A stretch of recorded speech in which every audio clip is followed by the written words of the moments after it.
Okay, I'm just gonna record the lesson that I was gonna do today. If you got on, thanks for sticking with me. If you didn't miss anything.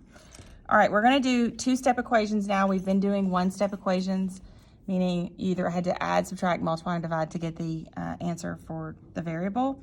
These are not difficult, they're just putting those two together. So it's gonna take 2 steps to get to the answer. But the first thing you need to put on here, just so that you know what order to do the steps in, is the first thing you're gonna do is you're going to add or subtract first.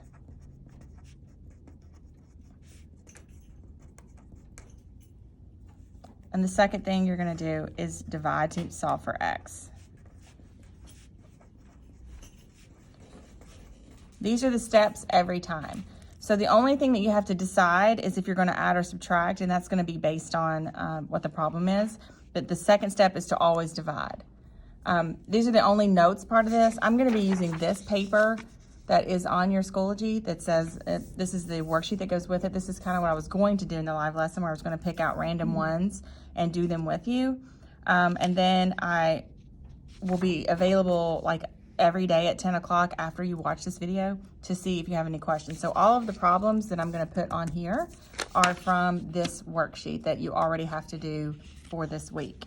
So I'll start with number 1 and we'll follow the steps.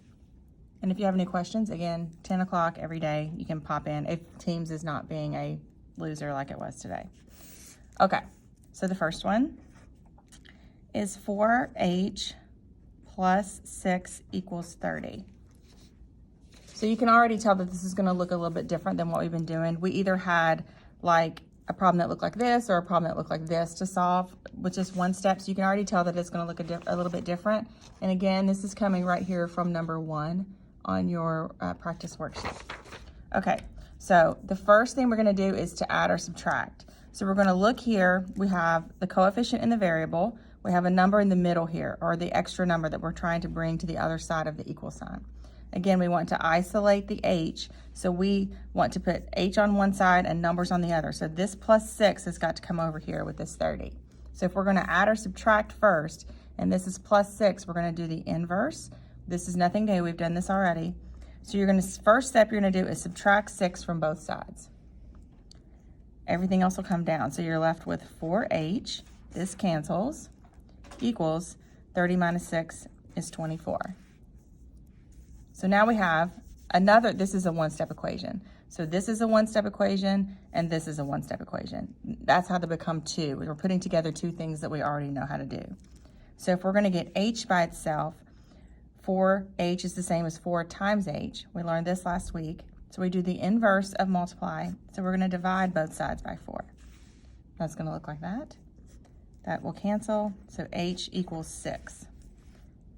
And you can go back up here and plug it in to see if you got it right. So if I got h equals 6 and I go back to my original problem and I say, okay, 4 times h, so 4 times 6.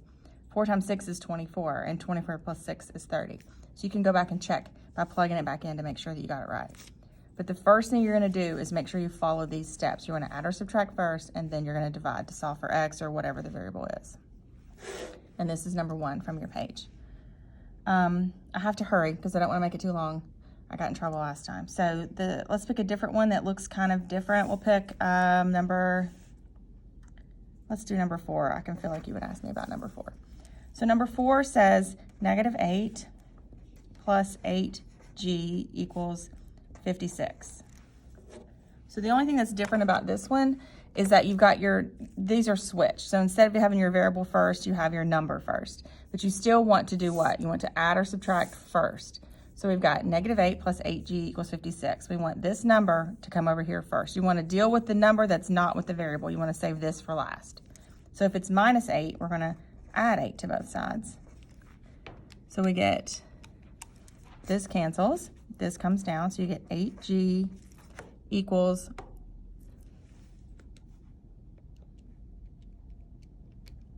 sorry, my thing was doing something weird.